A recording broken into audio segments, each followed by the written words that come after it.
जैसे जैसे विधानसभा चुनाव नजदीक आ रहे हैं, नेताओं के बीच जुबानी जंग तेज हो रही है। इस बीच संभल विधानसभा सीट से समाजवादी पार्टी विधायक और पूर्व मंत्री नवाब इकबाल महमूद का विवादित बयान सामने आया है। इकबाल महमूद का कहना है कि जिस देश का राष्ट्रपति, पीएम, सुप्रीम कोर्ट का जज हिंदू हो, वो देश खुद हिंदू राष्ट्र है। दरअसल इकबाल महमूद अपने आवास पर समर्थकों को संबोधित कर रहे थे।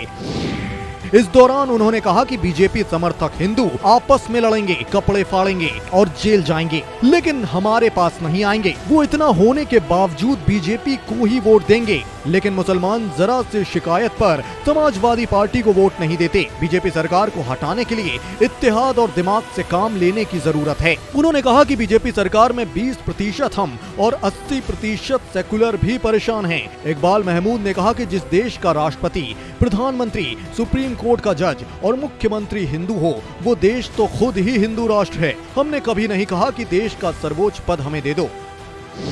ओवैसी को लेकर इकबाल महमूद ने कहा कि ओवैसी बेहद काबिल आदमी हैं और मुसलमानों के हक के लिए इत्तेहाद की बात करते हैं, लेकिन इत्तेहाद के नाम पर देश में मुसलमानों का नुकसान कर रहे हैं। ओवैसी मुस्लिम कौम के हक के लिए इत्तेहाद करें, कौम के नुकसान के लिए नहीं। जब विधायक इकबाल महमूद से उनके विवादित बयान पर सवाल किया गया तो उन्होंने कहा कि मैं अपने कार्यकर्ताओं को समझाने की कोशिश कर रहा था कि जरा सी बात पर तुम लोग नाराज हो जाते हो, जबकि दूसरी पार्टी के कार्यकर्ता बड़ी बात होने पर भी पार्टी का साथ नहीं छोड़ते। इकबाल महमूद के इस बयान को देखते हुए लगता है कि एक बार फिर विधानसभा चुनाव विकास के मुद्दे पर न लड़कर जाति और धर्म के आधार पर ही लड़ा जाएगा, जिसके लिए अभी से सियासी बिसात भी तैयार की जा रही है।